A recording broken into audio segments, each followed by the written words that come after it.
Slováci železiari nastúpia dnes v tejto zostave. Tréner Vladimír Cifranič reaguje na prehru 0-3 z Košíc z uplynulej soboty. Urobil 3 zmeny v základnej zostave, ale v bráne opäť ako jednotka s 28-čkou Adam Danko. Pred ním trio stoperov s trojkou Mielke, so štvorkou kapitán Oravec. 24 má v tom trojčlennom stoperskom lístku Koštrna.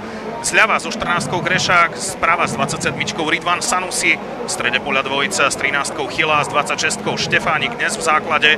Talakov sa posunie vyššie na hrot s číslom 19. A z krídel ho budú podporovať s 10-kou Jira Young a so 7-čkou Galčík.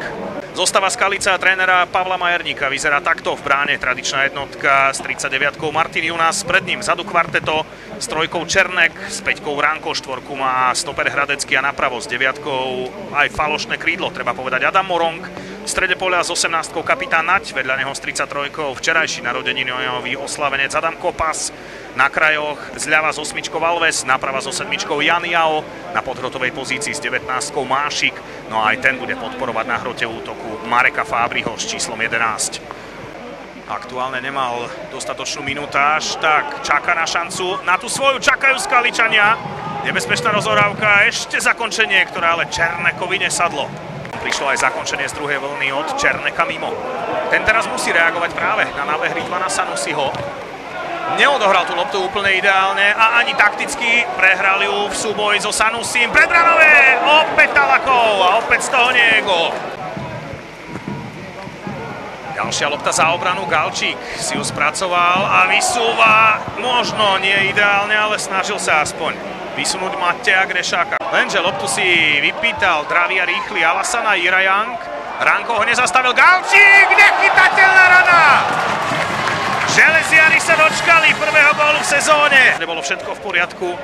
Ešte raz zdravosť 19-ročného Gambíčana Alasana Jira Youngu a nekompromisné zakončenie a nechytateľné v podaní Rolanda Galčíka. Vzel po aréne teda si konečne Vincent Chyla.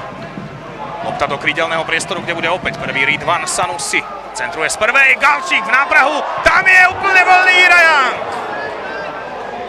Už sa tam ale trojica hráčov Skaličanov v tmavých dresoch dokázala vrátiť. Jira Young je však stále voľný. Má tam priestor na to, aby si to pripravil na takúto nebezpečnú strelu. Padne odraziť. Tentoraz Galčíková ľavačka na vzdialenejšiu žrde. Veľa priestoru pre Oravca, ešte šanca! Nepokrytý Jira Young! Koštrna tam urobil priestor a otvoril to za sebou. A ešte raz Jira Young pred Junasom. Aj keď otočený trošku chrbtom brane, mal veľa priestoru. No, zdá sa, že nešiel do kontaktu. Z krídla mu zbieha Sanusi, bude rýchlejší ako Ránko. Lopta do 16-ky. Ešte Galčík, 3-0. Dvojgólový Roland Galčík a ďalšia gólová kontra Železiarov a Skaličania na kolenách na zemi. Možno bude preskúmavané, pretože tú loptu chcel hrať. Tu ešte raz Galčík z druhej vlny, ten už nemal problém poslať to k vzdialenejšej žrdi. Sanusi mu to ideálne narysoval. Jira Young, ten bol zatiaľ pri všetkých góloch. Štefánik cez Mášika, oblúčik za obranu. Sanusi môže vletieť do 16-ky aj za zakončením. Obišiel Junasa, tak to bol doslova. A ešte aj na náročnom teréne to dá zabrať. Ešte raz sme videli ten krásny mekučký oblúčik za obranu, ktorý letel práve cez Martina Černeka. No a Sanusi si to užil. Železiari sa síce načakal, ale ešte si niečo preveruje aj na videu.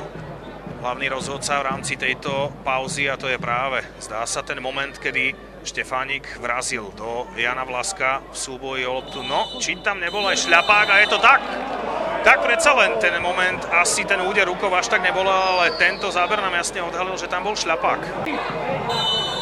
Skaličania môžu znížiť, Vlasko dáva, síce Danko vystihol smer jeho strely, ale tá išla až k žrdi. Skalica znižuje zo svojho pohľadu na 1-4. Tak práve Vlasko využil ten moment a premieňa penaltu. Napravo má voľného Matejova. Tým sa už sťahuje Mielke. Mekučký center, na opačnej strane veľa priestoru a aj nebezpečná hlavička, ktorá ale nebude gól. Ofenzívu práve na ten ľavý kraj na miesto Ja. Bývalý strelec druholigového Šamorína sleduje akciu Sanusiho, ktorá bude pre Smejkala. Ešte raz, ako ustal ten súboj Ridvan Sanusi, priťukol to Danielovi Smekalovi. Športového fair play nechcel preukázať extra veľkú dávku. Daniel Smekal urobil skutočne veľký pokrok v slovenskom futbale v službách Skalice. A teraz sleduje zakončenie Juritku, ktorý tiež chce byť striedajúcim gólovým hrdinom Železia. Ešte tomu nemusí byť koniec. Smekal. Slávikovi trošku nešťastne napätý, ten ešte pridal petičku okolo brániaceho Černeka, po ktorom domáci pokračujú v aktivite. A napokon ďalšia gólová rana, Taga Juritka!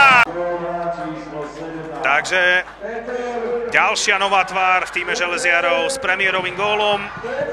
Pre Petra Juritku tretí štart v tejto sezóne v 4. kole a prvý gól pre bývalého hráča z Brojovky Brno. Ešte dostal úplne ideálnu spätnú malú domov od Hradeckého. Jeho veľmi riskantná, napokon aj nepresná rozohrávka našla iba Demla. Tu je veľká diera a ďalší gól! Tak Juritka dvojgólový a roztrhaná defenzíva Skalice. Ešte raz Demlová, veľmi šikovná hĺbková kolmica. Ondřej Deml s parádnou výstavnou asistenciou. No a teraz je tu ale záver v Zelpo aréne. Prvé víťazstvo v novom ročníku Nikea ligy prišlo v 4. kole.